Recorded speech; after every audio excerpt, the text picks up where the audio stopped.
my show, Enlifement. My name is Doc Honeycutt, and I want to thank you all for joining me today.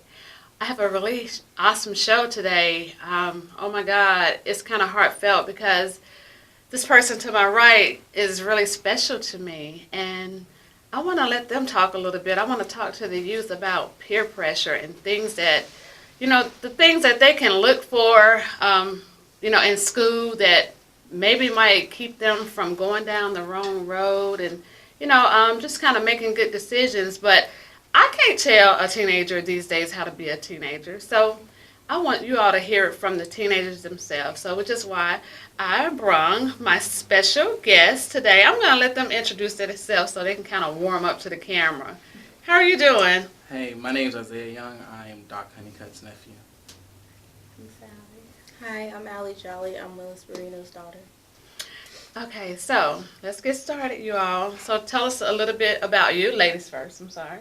Tell us a little bit about you, Alli. And, maybe just kind of elaborate on what your school and, just tell us what you want us to know about yourself. Okay, I'm 17 years old and I was homeschooled. I started in high school. I went to Porter Ridge High and I stopped in 10th grade. I left in November because I didn't feel like it was for me to be in that crowd.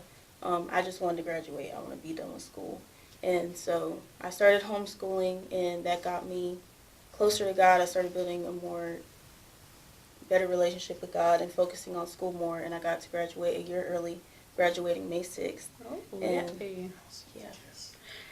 All right. Okay, Isaiah, tell us a little bit about you. My name is Isaiah Young. I'm 17 years old, and I'm from Gastonia.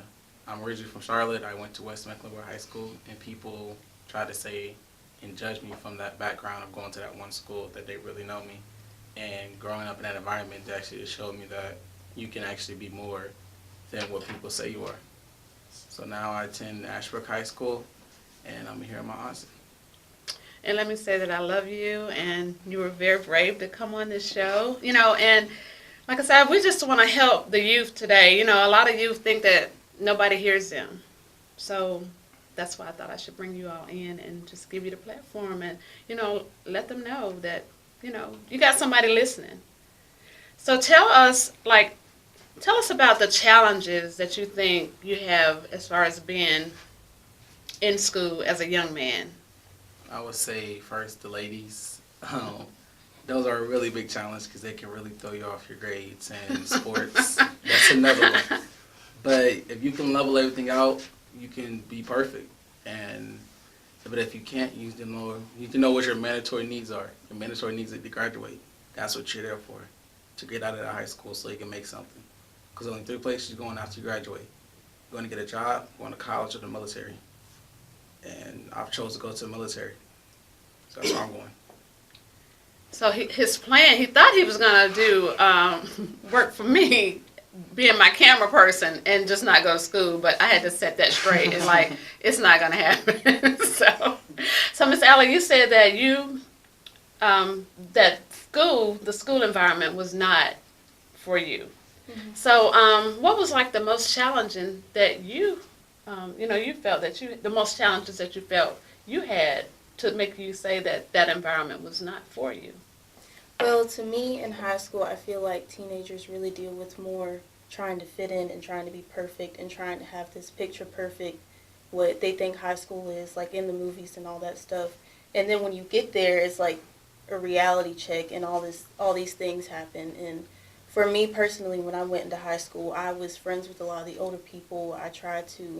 When I was told that I needed to, get into clubs, get into things to do, and, don't be afraid to make new friends. Don't be afraid to get out of your comfort zone. So I tried to do that the best way that I could, and I was friends with a lot of seniors, a lot of the guys, football players, and everything, and I got made fun of for that. I had rumors made about me, and it's hard for kids, and some parents don't understand that they deal with certain things at school, and they're trying to be perfect or they're trying to be something, mm-hmm. and they don't understand the emotional stress with it, and also mentally, and sometimes even physically if they start hurting themselves also. So that was, for me, it was kind of fitting in, and I had to realize my worth and respect myself and realize I don't need to fit in for these people that I won't even know 5 years from now. Okay.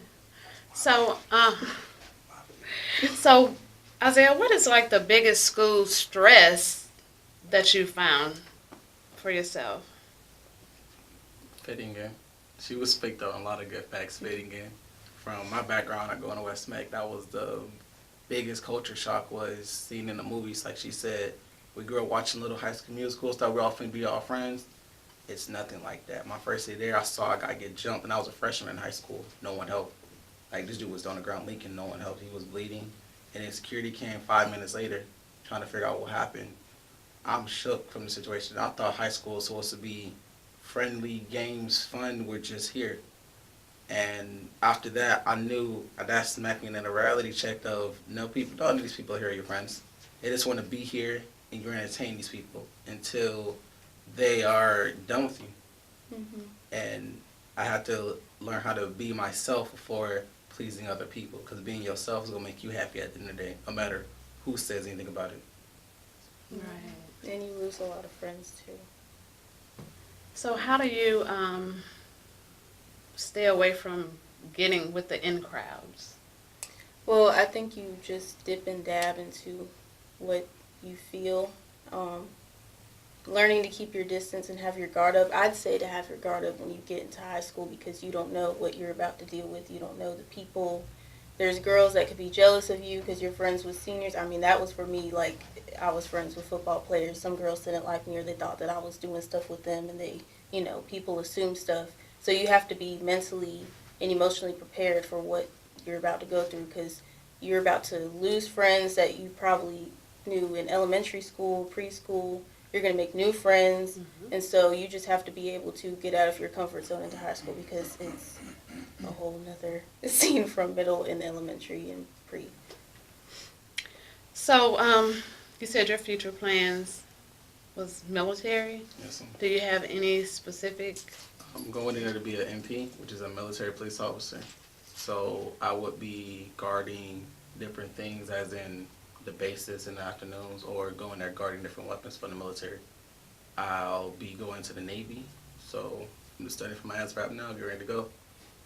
So, did you have anybody that kind of inspired you to go into the military?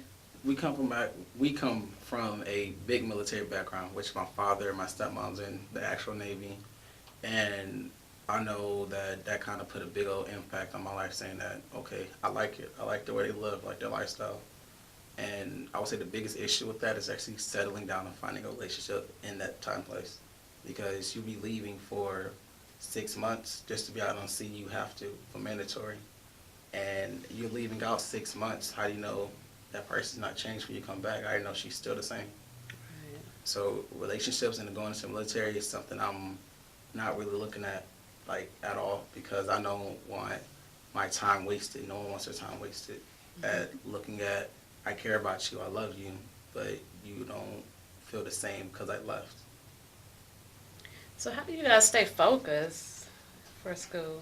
Just period. I know you're in a different environment now, but you still have to focus. I don't really know. I don't remember how I would do things because there's just so much going on, like being in relationships in school and focusing on that. If y'all get into an argument before class, everything just messes you up and you're just thinking about so many things. So honestly, I really don't even know how I did it. I just did it. It just happens. You just go through it, you get over it. Yeah. Isaiah, how do you focus and, just kind of stay on track mentally? Because there is so many, so many things that can distract you, such as girls. You want my honest opinion, Auntie? I do. They need your honest opinion. Just honestly don't care because if you think about it, high school relationships are just a toy in a game that you want to play with. Everyone wants to be in relationships. Who doesn't want a relationship with somebody you're supposed to care about? Everyone wants that protector. Everyone wants to feel like a protector. Don't care about that. I actually just got a relationship, so don't care about that stuff because it's not gonna affect you in the long run. She's just gonna be there for a good second, and you're just gonna be like, okay, what next? So, and when I say focus, I mean just on focus on school, period, as a whole, not so much as just a relationship. Because you'll probably have 10 more relationships, before you get, what I'm saying? that's just what you do when you're in high school. You date, you date, you date. You have fun. But just school as a whole, focus on your grades, focus if you're playing sports. How do you stay, rooted and grounded to, have your mind right to succeed? Just hang around the right people. Hang around the right people that's in your actual social group. Like, I'm in RTC, so people I hang out with are either were in RTC or still are in RTC that's in class with me. So they'll help me with my math, my biology. They will help me keep me grounded.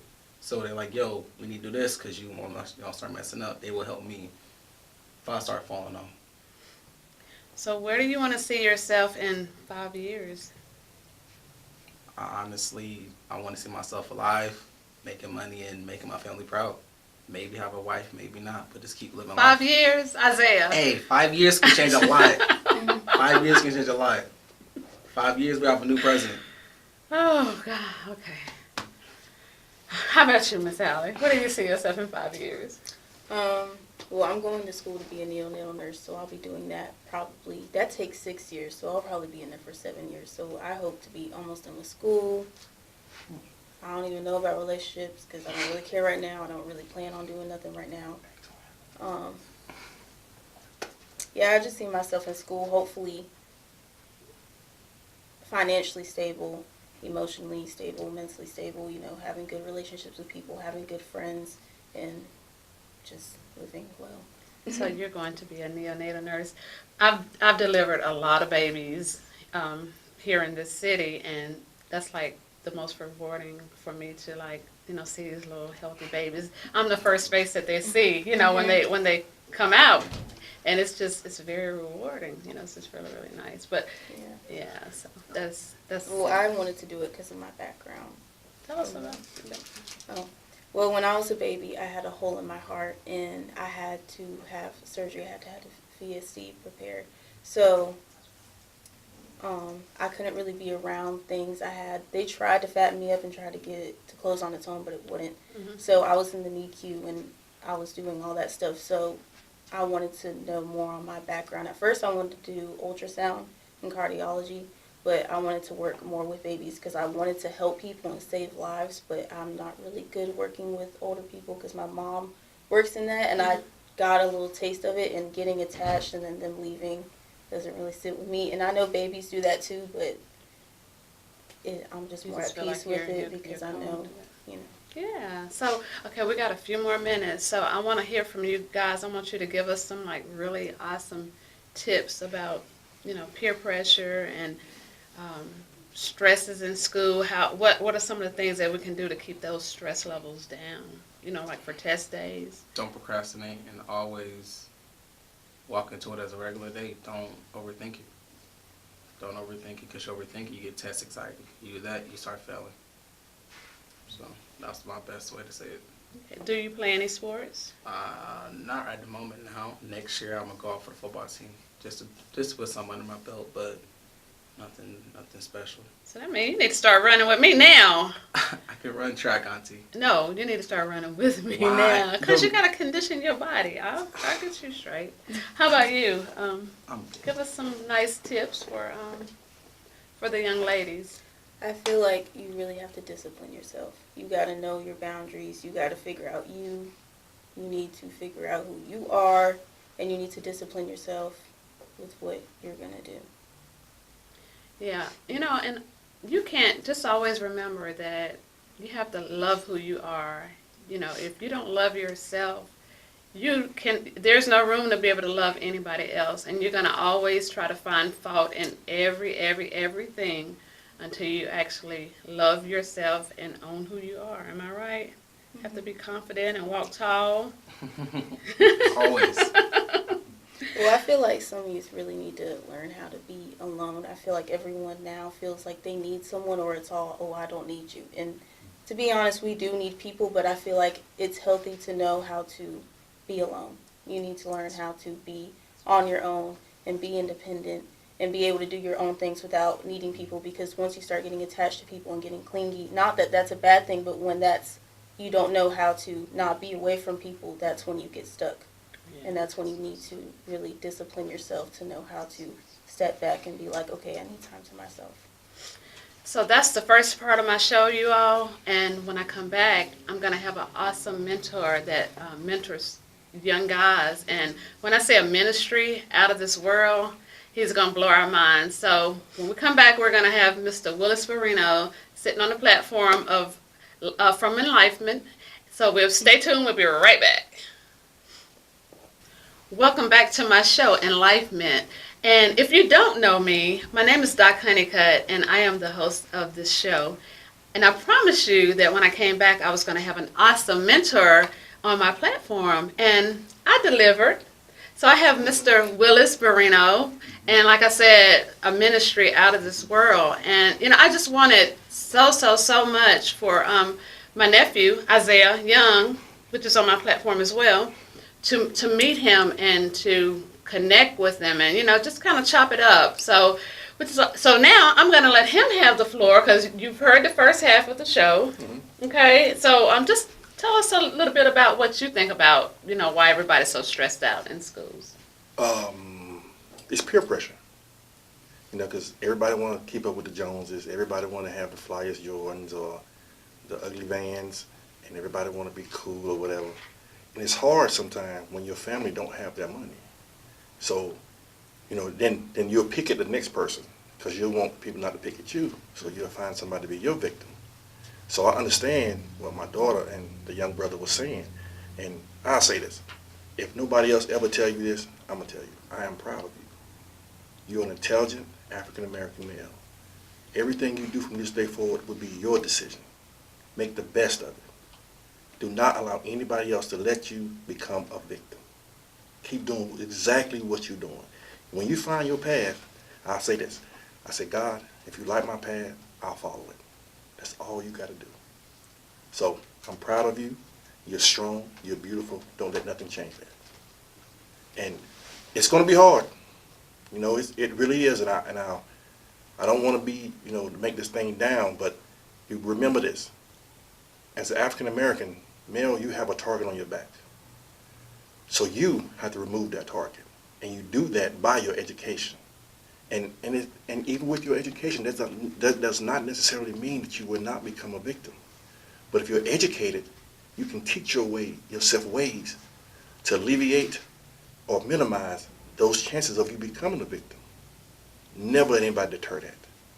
Because I've seen in my city over the weekend 2 guys get killed. Mm-hmm. And it breaks my heart. I had a moment yesterday and I went on Facebook and I was like, they said, W. Shazo Barrino, you can't save everybody. And I said, it's true. But if I save one, won't you be thankful that child I save is yours? Mm-hmm. You know what I mean? So you are doing exactly what you are supposed to do. You don't have to do nothing else. If you're doing it right, why change it? And that's the thing that a lot of the youth have to understand. It is not going to be easy as an African American in this country. But you can do it. How do I know? I'm sitting beside an African American doctor.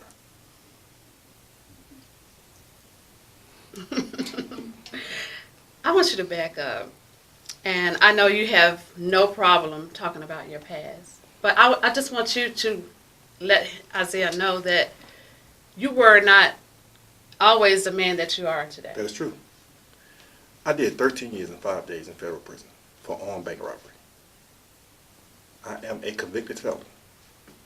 And the crazy part about it is, I chose that life. My father died when I was 15. My mother was the strongest individual I've ever met in my life. A mother can teach her son right from wrong, but it is ultimately his decision on which route he take. I chose the route I take. I have nobody to blame but myself. Remember that. If the path is clear straight and you go right or left, ain't nobody fault but yours. I came home and I haven't even been home 3 years. I started with $14 and no place to stay. My cousin gave me a place to stay.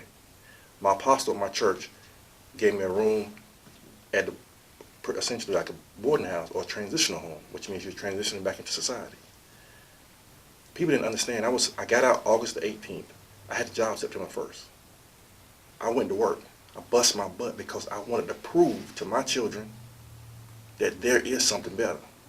And you have to fight for it. You have to work for it. Because you took a hit, don't mean you have to stay down. Warriors are born. We're not made. You feel me? So if you're born a warrior, you know getting hit don't do nothing but toughen you. Pick yourself up, keep going. And in doing that, now people believe my story. People believe, like, yo, this dude, I got all the street credibility in the world, bro. I earned it. The hard way and the dumb way. That ain't necessary. If it helps me tell you what I've been through so that you don't want to go through that, then I'll share that with you. But brother, your future's so bright. You got so many things to see and places to go. You don't even have to worry about prison. I went to prison long enough for both of us. You feel me? So you do, again, I'll reiterate, you keep doing exactly what you're doing because you're doing exactly right. Won't nothing else deter you, won't nothing else change that, and you never have to see the inside of prison because this is the worst thing on this earth.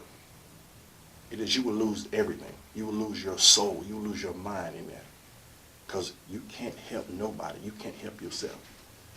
Unless you take that opportunity to say, if you do, and I say this to the brothers that's coming home, don't give up. You can't give up. You can't let the system grab you and hold you because you have to do something better for your children. My legacy will not be that I went to prison. My legacy will be that I saved my children and somebody else's. So Isaiah, do you have anything you want to ask Mr. Barrino? Honestly, no. But I'm just like inspired to make sure I don't go down any wrong paths I got to. I'm just gonna keep my head leveled and go through life day by day, taking it one step at a time. So do you feel that it's hard, like it's a challenge being a young male? Yeah. You just, I would say, like you say, you have a target on your back. You see on the news plenty of times throughout the whole day.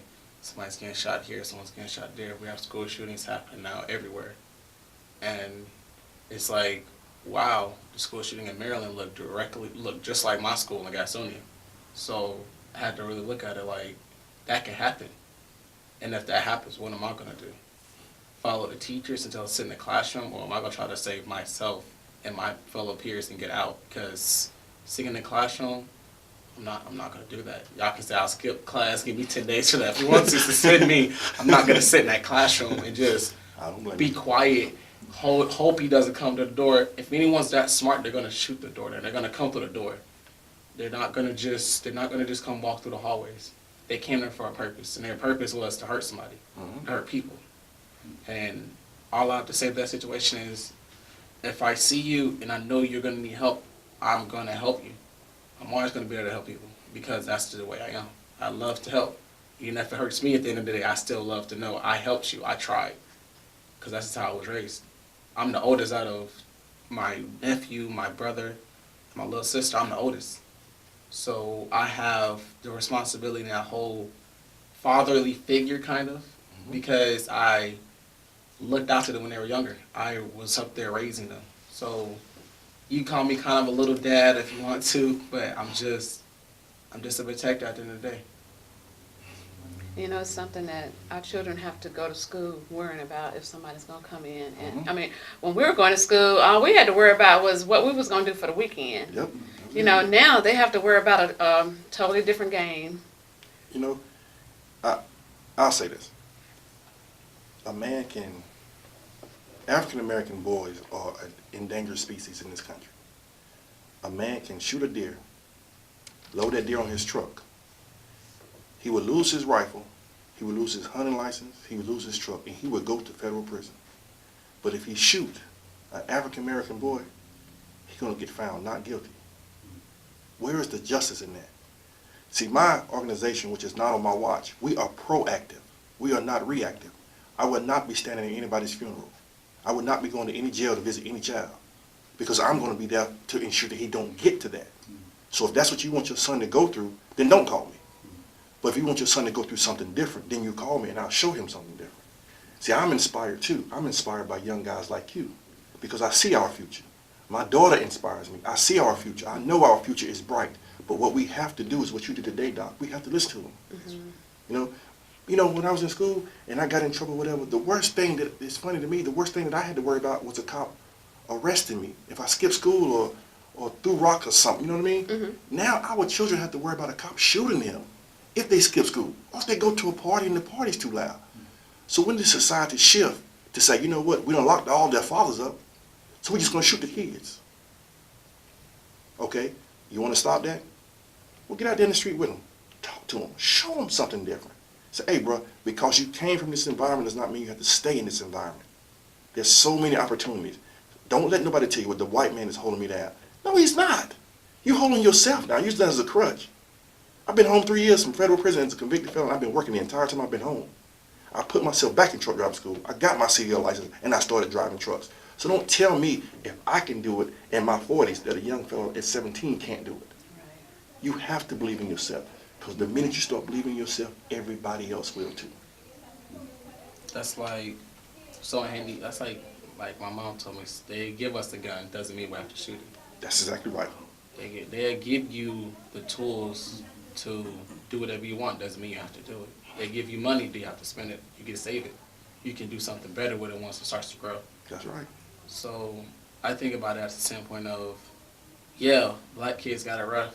Everyone has it rough these days. Nowadays, we're not, it's honestly, there's no more segregation, in my opinion. We're just all really in one big bowl because we're all trapped. We're all trapped from every side. We have terrorists down there. We have the military over there in North Korea. We have different things in us from different places. So we can't have no choice but to either A, work together or fall like the Romans. Exactly. Exactly. Because in case you don't know, white people, black people ain't going nowhere. Black people, white people ain't going nowhere. So you might as well work it out together. Honestly. Yep, and on that note, we're going to have to start dwindling down. So give us a 1 second great tip. Okay, 5 seconds. All right. Remember, change starts with you. If you change, everything around you will change. If you want your environment to change, then you change. When you change, the people around you will change, because either they'll stay and get better with you, or they'll leave because you got better. But change starts with you. And giving up is not an option. You got one for us? Life is a game. Play it and always win. That's the one for me. Life is a game. You always want to win. That you heard it from a teenager, but right. that's our show, everybody. I hope we did enlighten somebody's life tonight. Join me right here every Wednesday on my show. Oh my God, when I say we are growing, I can't stress it enough. Y'all got to do it with me. You know my sign. And guess what else we doing, y'all? Winning. Man.